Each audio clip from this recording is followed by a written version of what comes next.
essência da minha mensagem hoje é: não limite Deus. Deus está dizendo: não me reduzam a algo menor. Qualquer tentativa de dar uma forma ao que eu sou me limita ao que eu não sou. Assistam essa palavra do pastor Luciano Subirá. Uma palavra que fala sobre não limitarmos Deus, que para Deus tudo é possível e devemos vê-lo com a grandeza dele. Aproveitem, sejam edificados e se inscrevam no canal. Conceito de divindade. Então o fato de eles usarem Elohim não significa que eles estão falando de outro. E quando eles dizem que nos tirou do Egito, já dá a ideia que eles estão falando do Deus que tirou eles, não de outro. Mas é o verso 5 que define isso. A Bíblia diz: Arão, vendo isso, edificou um altar diante do bezerro e fez a seguinte proclamação: amanhã haverá festa ao Senhor. Essa palavra traduzida Senhor, na maioria das versões, ela vai aparecer em maiúsculo. Por que maiúscula? É uma indicação de que no original hebraico, isso só vai acontecer no Velho Testamento, não no Novo, houve o uso do tetragrama, que é o quê? Um nome impronunciável de Deus, que tinham 4 letras, eram 4 consoantes. Ninguém conseguia falar o nome de Deus, não tinha vogais. Então as tentativas de traduzir esse nome, então você pega, por exemplo, a tradução brasileira, que é mais antiga, está traduzido: amanhã haverá festa a Jeová. A palavra Jeová e Yahvé são a tentativa de pronunciar o nome com a gente colocando possíveis vogais que a gente imagina, e Deus nunca disse qual era a pronúncia. Então Arão não está falando de um outro Deus. Quando eles dizem são os deuses tirados do Egito, ele diz é Yahvé, é Jeová. Só que eles deram uma forma que Deus nunca revelou. Isso foi suficiente para que a ira de Deus se acendesse. E lá na frente, Moisés pergunta: o que é que esse povo fez para você levá-los a cometer tamanho pecado? Então Deus nunca quis uma imagem de si. E aqui nós temos um detalhe importante. Porque isso não significa apenas trocar Deus por outro. Significa não diminuir quem Deus é. Então a essência da minha mensagem hoje é: não limite Deus. Deus está dizendo: não me reduzam a algo menor. Qualquer tentativa de dar uma forma ao que eu sou me limita ao que eu não sou. E ao longo das Escrituras você vai ver Deus o tempo todo nos chamando a um entendimento de que Ele é maior, de que Ele é Deus grande, que Ele não pode ser comparado com absolutamente nada. Por quê? Porque Deus tem algum problema com a autoestima, com a autoimagem, Ele sofre de algum problema no ego. Se a gente não reconhecê-lo, como Deus grande, Ele vai se sentir mal? Claro que não. Ele é perfeito, pleno, completo, absoluto em si mesmo. Ele é mais do que suficiente. Ele não precisa de nenhum reconhecimento da minha ou da sua parte. Aliás, Paulo, pregando em Atos 17, a Escritura registra isso. Ele afirma: Deus não é servido por mãos humanas como se precisasse de coisa alguma. Não há nada que o homem possa dar a Deus que Deus tenha necessidade. Então, se Deus não precisa do reconhecimento da grandeza, por que Ele quer o reconhecimento? Porque é o único meio dele poder fazer grandes coisas nas nossas vidas. E Ele está dizendo: não me atrapalhem, não me impeçam de fazer mais na vida de vocês. E aí, isso faz sentido. Deus chamou minha atenção. Eu estava num período curto de tempo fazendo uma leitura bíblica na sequência, de Gênesis a Apocalipse. E quando ele falou isso comigo, eu ainda estava em Deuteronômio. Deu tempo de eu ler o resto da Bíblia, até Apocalipse. Observando o quanto Deus chama o povo a um reconhecimento da sua grandeza. É impossível citar esses textos numa mensagem. Teria que escrever um livro inteiro sobre isso, porque Deus faz isso o tempo todo. Mas eu quero citar algumas para que você perceba a recorrência. E um desses textos está em Isaías, capítulo 40. Eu vou ler do 12 ao 26. O texto é grande, mas não dá, eu digo grande no sentido daquilo que a gente normalmente costuma usar numa mensagem para tentar ser rápido e objetivo. Mas não dá para não lê-lo. E eu já fiz um recorte, que é o mínimo que a gente tem que ler. Verso 12 de Isaías 40. Quem na concha da sua mão mediu as águas e tomou a medida dos céus a palmos. Deixa eu fazer uma pausa. Desde a antiguidade, entre os conceitos de imensidão, que você vê em toda a literatura da humanidade, você sempre vai encontrar comentários a respeito da grandeza do céu e da quantidade ou da imensidão das águas do oceano. Deus pega esses dois conceitos historicamente inquestionáveis, que talvez estejam entre os ápices do conceito de grandeza da humanidade, e Deus culhamba: quem na concha da mão mediu as águas? Quem mediu os céus a palmos? E diz: isso vocês acham que é grande? Para mim é nada. Aí ele continua e diz assim: quem recolheu o pó da terra na terça parte de uma vasilha e pesou os montes e as colinas numa balança? Quem guiou o Espírito do Senhor, ou como seu conselheiro o ensinou? Com quem ele se aconselhou para que lhe desse compreensão? Quem lhe ensinou a vereda da justiça, ou quem lhe ensinou sabedoria? Quem lhe mostrou o caminho do entendimento? Eis que as nações, verso 15, eis que as nações são consideradas por ele como um pingo que cai de um balde e como um grão de pó na balança. Aqui esculhambou de vez. Tudo isso, Deus falou, não estou falando só de vocês, uma nação inteira com milhões de pessoas. Deus diz: pegue todas as nações da terra. É um pingo, é uma gota do balde. Ele carrega as ilhas como se fossem pó fino. O Líbano, na antiguidade, o Líbano era o conceito do maior bosque, a maior fonte de madeira e de animais. Deus diz assim: o Líbano não seria suficiente para o fogo, e os animais de lá não bastaria para um holocausto. Eu disse: não daria um cultinho para mim. Diante dele todas as nações são como coisa que não é nada, ele as considera menos do que nada, como vácuo. Com quem vocês querem comparar Deus? Verso 18. Com que imagem vocês o podem confrontar? E essa mensagem será repetida ao longo de toda a Escritura. Quanto à imagem, e agora Deus vai, por meio do profeta, esculhambar a idolatria. Essa é moldada pelo artífice. Depois o ourives a reveste de ouro e forja a corrente de prata para ela. Mas ele diz: o pobre, que não tem ouro e nem prata, que não pode fazer tal oferta, escolhe madeira que não apodrece e procura um artífice perito para fazer uma imagem esculpida que não oscile, que não se corrompa, que dura, que não cai. Deus pergunta: será que vocês não sabem? Será que não ouviram? Será que isso não lhes foi anunciado desde o princípio?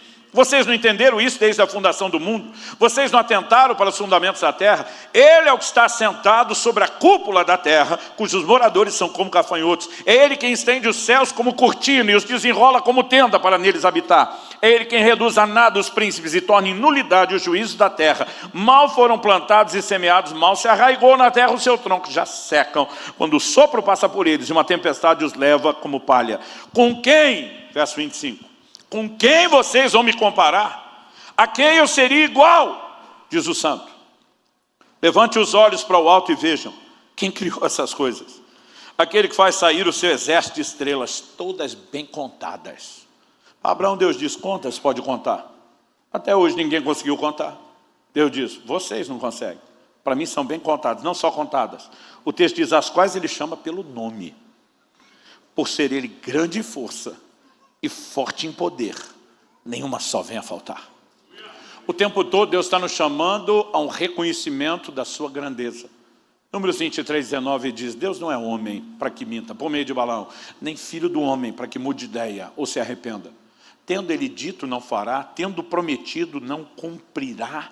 O que é que Deus está dizendo? Me compare com alguém semelhante a você. Eu não estou no nível de vocês, eu estou num outro nível, eu sou muito maior. E Deus não está o tempo todo falando isso, como repetir, por alguma preocupação consigo mesmo. O ponto claro é qual? Segundo Crônicas 16, 9 diz: os olhos do Senhor passam por toda a terra. De novo, o uso do antropomorfismo. A ideia de que ele está procurando, ele é onisciente, ele não precisa dar varredura de olhos como nós fazemos. Mas a Bíblia quer nos ajudar a entender. Ele está procurando. Quem ele está procurando? Aqueles cujo coração são inteiros para com ele, para que possa se mostrar forte para com eles. Deus não vai mostrar sua força para todo mundo.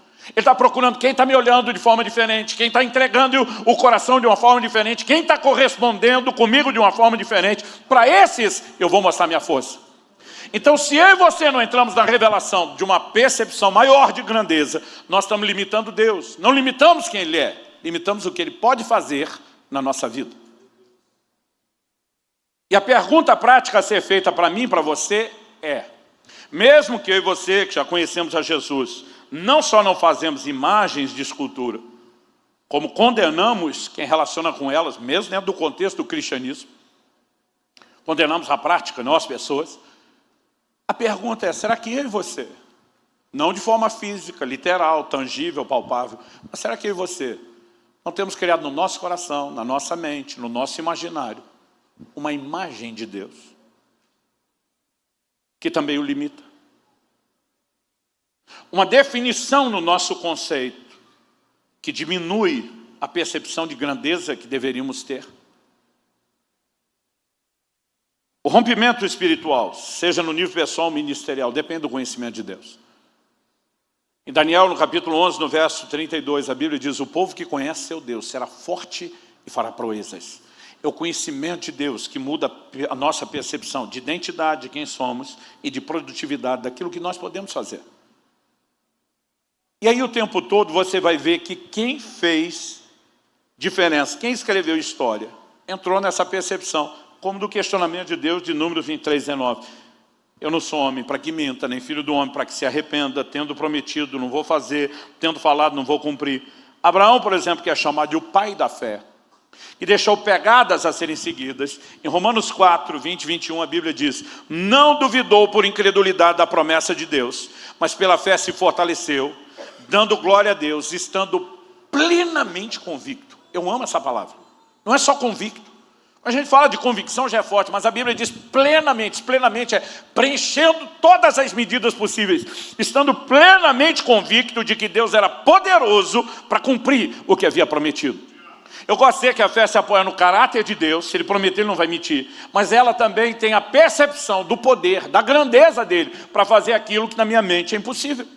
É por isso que ao longo da Escritura, Deus também trabalha esse conceito. Lucas 1,37, o anjo diz: porque para Deus não haverá impossíveis em todas as suas promessas. Ele está dizendo: impossível é coisa da cabecinha de vocês. Da perspectiva dele, nada, absolutamente nada é impossível. Em Marcos 10, 27, Jesus, ensinando os discípulos, diz: para os seres humanos é impossível, contudo não para Deus, porque para Deus tudo é possível.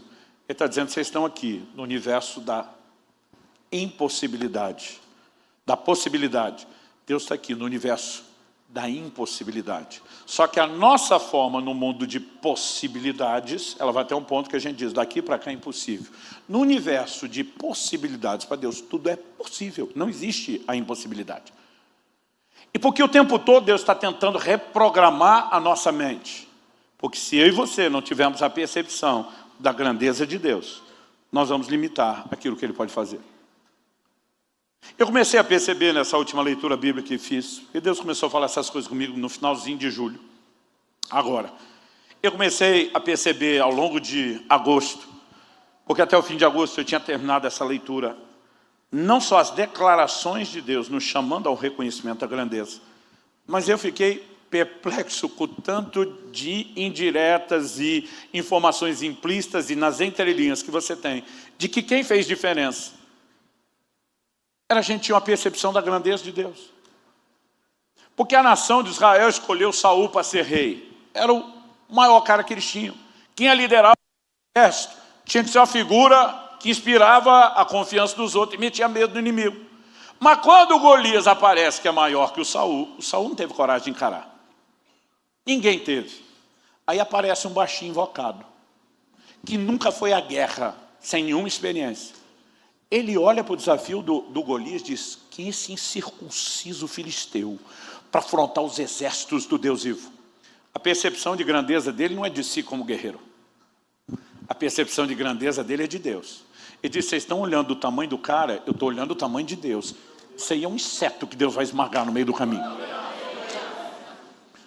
Saul diz: então luta com a minha armadura. E diz: filho, lutar com isso aí podia fazer você melhor do que eu. E se usar recurso humano, vamos usar o divino. Ele olha para o Golias e diz: você vem contra mim com espada, com lança. Davi não diz para ele: eu vou contra você com fundo e pedra. Ele diz: eu vou contra você em nome do Senhor dos Exércitos. E ele diz para o Saul: eu posso nunca ter feito isso com gente, mas já treinei com os bichos. Leão, urso, encarei todo mundo. Deus me livrou deles, Deus me livra do gigante. É a percepção de Deus. Quem está entendendo?